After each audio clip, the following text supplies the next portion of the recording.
네, 안녕하세요. 토지스쿨입니다. 네, 이번 영상에서는요, 우리가 이제 토지 취득 시 그 토지 매매 가격 말고 들어가는 총 비용을 한번 알아보려고 할 건데요. 가령 예를 들어서 토지 땅 가격이 1억이에요. 근데 1억만 들어가는 건 아니지 않습니까? 뭐 취득세도 들어갈 것이고 부동산 복비도 줘야 될 것이고 내가 법무사에 의뢰한다면은 법무사 비용도 들어갈 것이고, 그러니까 이런 비용들을 우리가 미리 알고 있어야 자금 계획을 세우지 않겠습니까? 그래서 우리가 토지를 매입할 때는 총 비용이 얼마가 들어가는지 한번 같이 알아보는 시간 갖도록 하겠습니다. 일단은 이제 그 취득세 이제 표인데요. 우리나라에서는 이제 부동산을 매매했을 시 취득세 과세 세율을 정해놨습니다. 그래서 이제 여기 위에 보시면은 이건 주택에 관한 건데요. 그래서 주택에 관한 거는 이 세율표를 한번 확인해 보시면 되겠고요. 우리가 이제 토지를 매입하는 거는 이제 주택이 없는 거지 않습니까? 그래서 주택 외 매매 요 칸을 보시면 되는 거예요. 그래서 취득세는 4%고요. 농어촌 특별세라고 0.2%가 붙고, 그 다음에 교육세 0.4%가 붙어서 대략 4.6%의 취득세가 붙는다라고 생각하시면 될 거예요. 그래서 토지는 취득세가 총 다 합쳐서 4.6%다 라고 생각하시면 되고, 그 다음으로 이제 농지, 우리가 이제 토지에서 보면 지목이 나눠져 있지 않습니까? 그 중에서 농지라 하면은 이제 전, 답, 가수원을 말하는데, 전답, 가수원, 이 농지는 우리가 이제 농사 짓는 토지이기 때문에 나라에서 조금 할인을 해주는 거예요. 아, 네가 농사 지려고 토지를 사는구나. 그럼 우리가 조금 할인해 줄게. 그런 의미거든요. 그래서 취득세가 다른 토지는 4%인데 여기는 3%입니다. 1%가 더 저렴하죠. 그 다음에 농어촌 특별세는 똑같고요. 이 교육세가 이제 반이 더 저렴해서 0.2%. 그렇기 때문에 합치면 3.4%가 되겠습니다. 그래서 토지를 매매했을 시 농지라면은 3.4%가 되는 거고요. 농지 외에 다른 토지를 매매했을 시에는 임야, 뭐 나대지 이런 거는 4.6%가 되겠습니다. 그 다음에 이제 참고적으로 우리가 토지를 매매했는데 뭐 농가주택 같은 시골 집이 하나 있는 거예요. 그럼 시골 집이 있으면 아까 위에 표에서 봤을 시 85제곱미터 이하, 그러니까 한 국민주택 이하 평수고요. 그 토지의 지가가 이제 6억 이하라면, 근데 시골 주택인데 6억 이상 되는 토지 잘 없지 않겠습니까? 그렇기 때문에 그런 토지라면은 이제 1.2%가 되는 거예요. 그래서 어떤 토지를 사는데 뭐 작은 집 하나가 있다. 그러면 이제 취득세가 1.1%인 거고요. 그런 게 없고 농지라면 3.4%. 그 다음에 그 외의 토지는 4.6%. 이 세 가지 중에 거의 하나가 될 테니까 기억하시면 될 것 같습니다. 그 다음에 이제 인지세 이렇게 붙는 건 있는데, 제가 이제 우리가 토지를 매매했을 시 이제 셀프 등기하는 게 아니라면은 이제 중개 사무소에서 그 중개사분이 이제 소개해주는 법무사 이런 데가 있지 않습니까? 그래서 법무사에서 고지서를 줘요. 이제 얼마가 이제 총 비용이 들어가겠다. 그 고지서를 보면서 설명 드리도록 하겠습니다. 이거는 이제 저희가 거래했었던 그 법무사의 이제 고지서인데요. 보시면 이제 6,800만 원 토지를 이제 매매하신 거예요. 개인 정보 나와서 제 주소하고 이런 거는 좀 가렸고요. 보시면 이제 취득세가 아까 제가 이제 3%라 얘기 드리지 않았습니까? 그래서 6,800만 원에 3%면은 204만 원이 나오는 거고요. 지방교육세 아까 0.2% 얘기 드렸지 않습니까? 그럼 13만 6천 원. 다시 농어촌 특별세 0.2%에서 13만 6천 원이에요. 그럼 이 토지를 이렇게 봤을 때는 어떤 걸 알 수 있는 거죠? 이 토지는 농지라는 얘기예요. 농지이기 때문에 취득세가 요 세 개를 합치면 3.4%가 되는 겁니다. 그 다음에 이제 인지대라고 여기 7만 원이 나오는데, 이 인지대가 뭐냐면 아까 제가 이제 여기 보면은 우리가 이제 부동산을 매매했을 시 각 금액 구간별로 인지세를 내게 됩니다. 그래서 6,800만 원 같은 경우는 이 구간에 속하지 않습니까? 그렇죠? 그러면 이제 7만 원의 인지세를 내야 되는 거고요. 그래서 여기 7만 원 적혀 있는 거고, 이 증지대 같은 경우에는 이제 증지세라고 이제 증지대를 내야 되는데 1인당 이제 15,000원이에요. 그래서 15,000원 여기 비용이 있는 거고요. 그러면 아까 취득세랑 이런 부분은 다 영수증을 주는 거니까 이 부분은 뭐 세금적인 부분이니까 뭐 다른 게 없고요. 여기 주택 채권액 같은 경우에도 매달 이제 주택 채권의 할인율이 이제 좀 변하는데, 그 비용 나온 거에 대해서 채권으로 샀다가 다시 파는 건데, 그 비용도 이제 영수증 다 주기 때문에 뭐 달라지는 사항은 없고요. 여기 보시면 송달료 및 재증명이라고 이제 어떤 문서 같은 거를 관공서에 이제 보내거나 아니면 뭐 등기부 등본을 띈다거나 뭐 대장을 띈다거나 이런 거에 대한 부대 비용을 받는 거예요. 그래서 서류 뭐 띄는 건데 뭐 1,000원 몇백 원 드는 건데 요 부분을 이 법무사에서는 그냥 10,000원으로 통일해서 받는 것 같아요. 네, 어떻게 보면 좀 깎아줄 수도 있고 안 받을 수도 있는 건데 이렇게 뭐 10,000원을 받네요. 네. 그 다음에 이제 좀 봐야 되는 게 농지증. 제가 아까 농지라고 말씀드렸지 않습니까? 그러니까 농지면 농지취득 자격 증명원이라고 흔히 말하는 농지증이라고 얘기하죠. 농지증을 발급받아야 되는데 농지증을 발급받으려면은 해당 서류를 작성해서 해당 지역의 읍, 면, 동, 사무소에 이제 서류를 내야 돼요. 그러면 이제 법무사에 내가 의뢰를 했으면 법무사 직원분이 이제 가셔야 되는 거 아닙니까? 그럼 인력하고 시간이 소요되잖아요. 그 비용을 이제 8만원 받는 거예요. 만약에 농지증을 내가 직접 신청한다라고 하면은 이 8만원의 비용을 들진 않겠죠. 예. 그래서 이 농지증도 어디 법무사마다 조금씩 다른데 어디는 뭐 좀 저렴하게 3만원 받는 데도 있고요. 뭐 어디는 뭐 15만원 받는 데도 있고요. 그러니까 이런 부분이 좀 달라지는 거예요. 예, 그런 부분 좀 참고하시고 여기 보면 이제 이 법무사의 이제 보수료가 23만 원이네요. 부가세 포함해서 25만 3천 원인데 25만 3천 원이 아니라 어떻게 보면 이 농지증 비용까지 하면은 30만 원이 넘지 않습니까?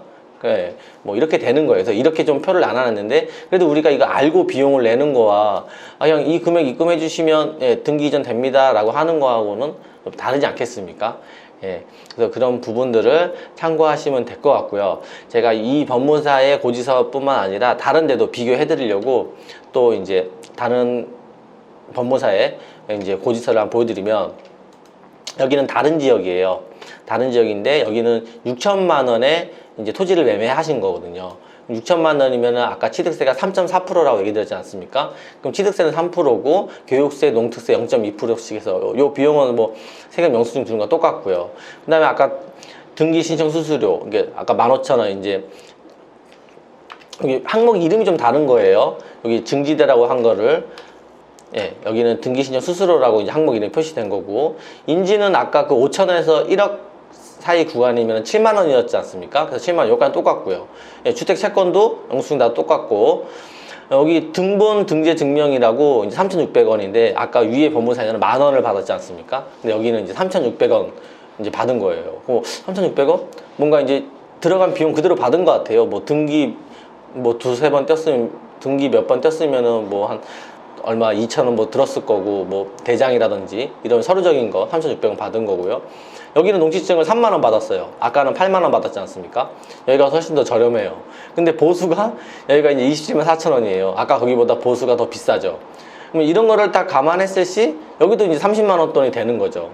그러니까 총 비용의 그 법무사의 비용은 거의 대략 비슷하다라고 생각하시면 될 것 같습니다. 한 30만 원대 하나의 토지를 이제 거래시켰을 때 이 정도 되는 것 같고요. 하나 이제 마지막으로 더 보여드리자면은 이거 같은 경우에는 이 토지 같은 경우에는 이제 2억 5천만 원짜리 이제 토지를 매입한 거죠. 근데 2억 5천만 원인데 앞에 두 고지서는 이제 농지에 대한 3.4%인 거고요. 여기는 이제 1,150만 원이에요. 1,150만 원이라면은 이게 3.4% 하면 아니지 않습니까? 예, 여기는 4.6%예요. 4.6%. 그러니까 이제 농지가 아니라는 거죠. 그래서 지방교육세하고 농어촌 특별세 여기 따로따로 이렇게 항목을 체크해야 되는데 여기는 그냥 취등록세라고 그냥 총 합으로 이제 계산을 하는 것 같거든요. 그래서 이제 여기서 2억 5천에 4.6%와 0.046 곱하면 1,150만 원이 나와요. 그래서 취등록세는 1,150만 원이다. 아, 이 토지는 농지가 아니구나 라고 생각하시면 되고요. 여기 수입 증지 아까는 이제 15,000원 받았는데 여기는 3만 원인 이유가 이제 공동명의예요. 한 명당 15,000원이기 때문에 3만 원인 거고요. 채권 아까 말씀드렸고 예, 재증명료 여기도 10,000원 받네요. 아까는 3,600원 받았죠. 인지 같은 경우에는 15만 원. 아까 이제 구간별로 나눠져 있는 데서 보면은 15만 원이고요. 여기 이제 보수료가 30만 원. 이렇게 돼 있네요. 그럼 여기도 이제 보수료가 거의 30만 원 돈이라고 생각하시면 되고 이 고지서 같은 경우에는 농지가 아니기 때문에 농지증이 여기가 비어 있죠. 공란이죠. 예, 이렇게 되어 있다. 그래서 이 세 가지를 비교해 봤을 시 예, 법무사 수수료가 거의 다 한 30만 원 돈 하는구나. 라고 생각하시면 될 것 같습니다. 네.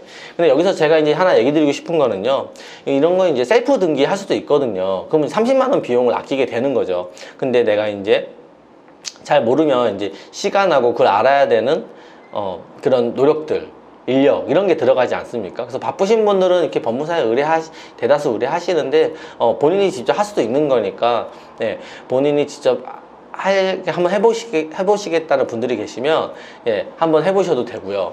근데 여기서 이제 근데 뭐가 있냐면은, 만약에 농지를 내가 매입한다, 농지를 투자해서 농지를 사게 된다 했을 시, 농지증을 발급받는데, 제가 이제 해당 지역 A라는 지역에 읍면 동사무소에 가서 농지증을 발급받아요. 그럼 농지증을 발급해주는 담당 공무원분이 계시는데, 제가 이제 만약 서울 사람인데 지방에 있는 농지를 구입하다 보니까 어떤 목적으로 구입하시느냐, 예, 농사를 어떻게 지을 것이냐, 이런 것들을 이제 여쭤볼 수가 있어요.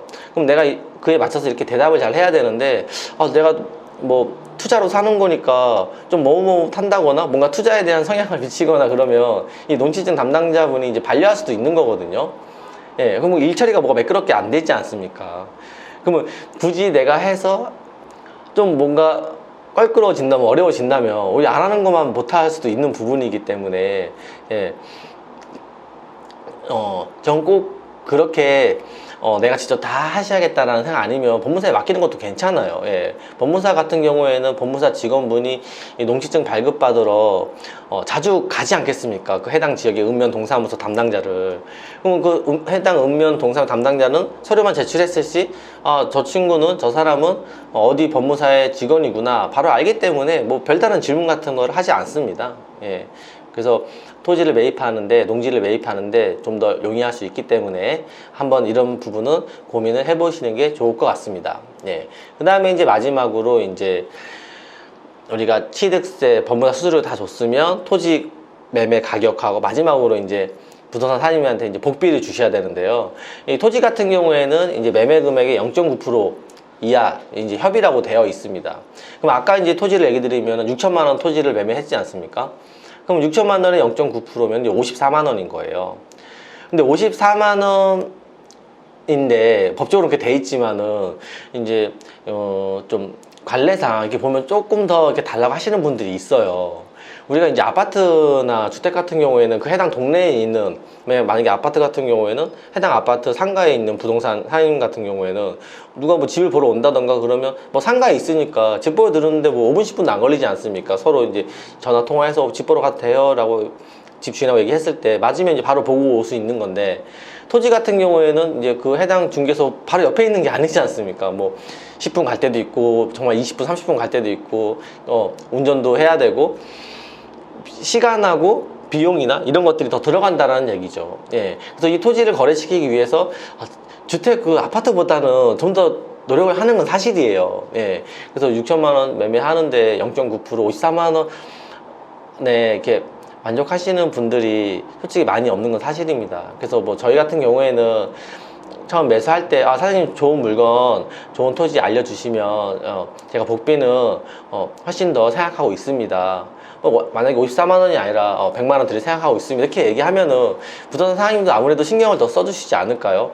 나중에 추후 매매할 때도 이 부동산 사장님의 어떻게 보면 도움 도움을 받아야 되는데 내가 먼저 그렇게 손을 뻗으면 그 분들도 저를 더 기억하고 신경 써주고 뭐 내가 뭐 경작이라던가 주변에 민원이 있다라던가 이런 것들을 더 잘 협의해 주실 수 있을 것 같은 그런 게 사람과 사람과의 관계 아니겠습니까? 너무 이제 법적으로 0.9%인데 제가 왜 더 드려야 되죠? 이렇게 당연히 얘기할 수도 있겠지만은 그것보다는 내가 그 다음 사항까지 생각한다라면은 그 부동산 중개 사장님하고 어떻게 얘기하는지에 따라서 좀 많은 부분들이 달라질 수 있다라는 거 제가 팁 얘기 드리고 싶었습니다. 그래서 오늘은 토지를 매매했을 시 우리가 부가적인 비용까지 얼마 들어가는 걸 한번 알려드렸고요. 뭐 다른 궁금사항 있으시면은 유튜브에 댓글 남겨주시면 답변 드리고요. 그 다음에 저희 토지스쿨로 연락 주시면은 언제든지 상담 드리도록 하겠습니다. 시청해 주셔서 감사드리고요. 다음 시간에 더 좋은 영상으로 찾아뵙도록 하겠습니다.